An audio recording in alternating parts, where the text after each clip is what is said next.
கண்ணன் சண்முகேஸ்வரர் நம்ம தொடர்ந்து நேரடியில் பார்த்துக்கிட்டு இருக்கோம். அந்த நெக் அண்ட் நெக் நீங்க சொன்னது போல அந்த போட்டி வந்து கடுமையாக போயிட்டு இருக்கு. 11-12 பாஜக 12, ஆம் ஆத்மி 11, காங்கிரஸ் 1.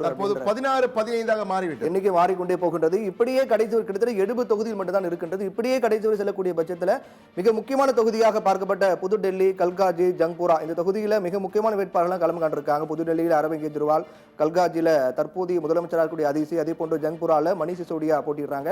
இதுல டெல்லியில புதுடெல்லியில் அரவிந்த் கெஜ்ரிவால் பின்னடைவு, அதே போன்று கல்காஜில் அதிசி பின்னடைவு அப்படிங்கிற தகவல் வந்துட்டு இருக்குது. ஜங்பூரா தொகுதியில் மணிஷ் சிசோடியா பின்னடைவு அப்படிங்கிற தகவல் வந்துட்டு இருக்கு.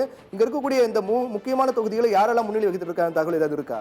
அதாவது நீங்க புதுடெல்லியை பொறுத்தமட்டிலே 3 முக்கிய வேட்பாளர்கள், அதாவது 3 முன்னாள் முதல்வர்கள், ஒருவர் முன்னாள் முதல்வர், ஒரு மற்ற இருவர் வந்து முன்னாள் முதல்வரின் மகன்கள், மகள் அப்படி என்ற மகன்கள் தான் போட்டியிடுறாங்க.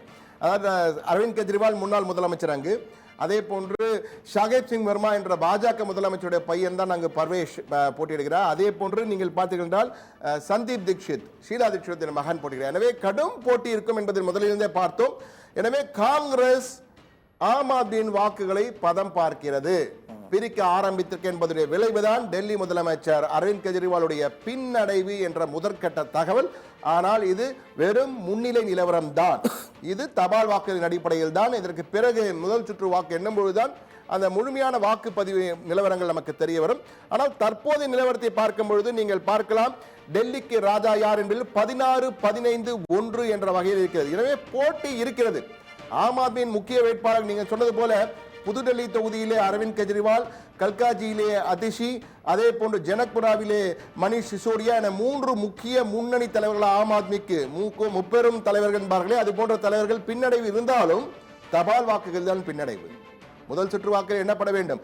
ஆனால் அதிலேயே நீங்கள் பார்த்திருந்தால் 16-15 என கடும் போட்டியை கொடுத்துக் கொண்டிருக்கிறது. காங்கிரசும் ஒரு இடத்திலே முன்னிலை வைக்கிறது. எனவே கடும் போட்டி இருக்கும் என்பதில் மாற்று கருத்து இல்லை. ஆனாலும் பொறுத்திருந்து பார்க்க வேண்டும். என்றால் வாக்குப்பதிவிலே பெண்கள் தான் அதிக அளவு வாக்களித்திருக்கிறார்கள். கிட்டத்தட்ட நீங்கள் பார்த்தீங்கன்னா 60% பெண்கள் வாக்களித்திருக்கிறார் என்பது மிக முக்கியமாக 60.92% வந்து மக்கள் வாக்குகள் பெண்கள் வாக்களித்திருக்கிறார்கள். அது மிக முக்கியமாக பார்க்க வேண்டும். அந்த வாக்குகள் முழுமையாக அரவிந்த் கெஜ்ரிவாலுக்கு சென்றால் ஆம் ஆத்மி நிச்சயமாக வெற்றி பெறுவதற்கான வாய்ப்புகள் இருக்கிறது. ஆனால் சென்றிருக்கிறார் என்பதை முடிவுகள் தான் சொல்ல வேண்டும். ஏனால் தற்போது 16-15 இருக்கிறது. எனவே கடும் போட்டி நிலவுகிறது.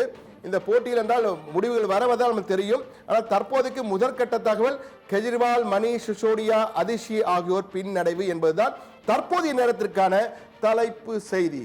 இல்ல இந்த 3 தொகுதியை பொறுத்தவரைக்கும் பின்னடைவுக்கான காரணம் அப்படிங்கிறது பாஜகவும் காங்கிரஸும் ஒரு வலுவான வேட்பாளர்களை களம் இறக்கியிருக்காங்க. அதுதான் காரணம் எடுத்துக்கலாமா? போட்டி எங்க கடுமையா இருக்கு, அதுதான் காரணம். நிச்சயமாக அதில் உள்ள மாற்றுக்கிறது. ஏன்னா ஏற்கனவே சொன்னது போல பாஜக இந்த தேர்தலை சற்று வித்தியாசமாக சந்தித்தது. எப்பொழுதுமே பிராண்ட் மோடி என்ற வகையில் மோடியை முன்னிலைப்படுத்தி தான் பாஜக தேர்தலை சந்தித்து வருகிறது கடந்த 10 ஆண்டுகளாக. அந்த மோடி என்ற பிம்பத்தை வைத்துதான் அவர்கள் அனைத்து சட்டமன்ற தேர்தலாகட்டும், கவுன்சிலர் தேர்தலாகட்டும் அனைத்தையுமே மோடியை முன்வைத்துதான் போட்டியிட்டார்கள். ஆனால் இந்த முறை பாஜக உள்ளூர் வேட்பாளர்கள், களத்தில் உள்ள வேட்பாளரை முன்னிலைப்படுத்தி தான் வந்தது. அதுதான் ஏற்கனவே நான் அறிமுகத்திலேயே சொன்னேன். இந்த சட்டமன்ற தேர்தலிலே வெறும் 3 பேரணிகளில் மட்டும்தான் பிரதமர் கலந்து கொண்டார். அதே போன்ற அமித்ஷா மற்றொரு முக்கிய முகம், அவரும் 3 பேரணிகள் தான் கலந்து கொண்டார். ஆனால் ஒட்டுமொத்த பாஜக பரிவாரம் இந்தியா முழுவதும் தமிழகத்திலிருந்தும் தலைவர்கள் சென்றார்கள். என்றால் நீங்கள் டெல்லியை பொறுத்த மட்டிலே 3 முக்கியமான இடங்களை பார்க்க வேண்டியிருக்கிறது. சீக்கியர்கள் ஒரு பக்கம் பெரிய பங்கு இருக்கிறார்கள், தமிழர்கள் இருக்கிறார்கள். தமிழர்களுடைய வாக்கு சதவீதம் என்று பார்த்தால் 5% வாக்குகள் இருக்கு தமிழர்களுக்கு. சீக்கியர்களுக்கு ஒரு 15-20% வாக்குகள் இருக்கிறது. சிறுபான்மையினருக்கு 15% இருக்கிறது. தலித்துக்கு 35% இருக்கிறது. மிடில் கிளாஸ் ஒரு 45% இருக்கிறார்கள். 45% மிடில் கிளாஸ் நடுத்தர மக்கள் தான் இருக்கிறார்கள். அதே போன்று உயர்மட்டம் என்று கூறப்படுகின்ற ஒரு 10-15% இருக்கிறது. அது தவிர எல்லை பகுதிகள் இருக்கின்றன. டெல்லி என்பது வித்தியாசமான ஒரு மாநிலம் அல்ல, யூனியன் டெரிட்டரி தான் மாநிலமாக நாம் சொல்லலாம்.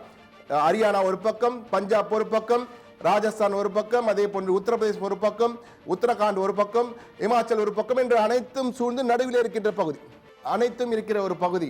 எனவே அது முக்கியமாக அந்த வாக்குகள் பிரிகின்றன.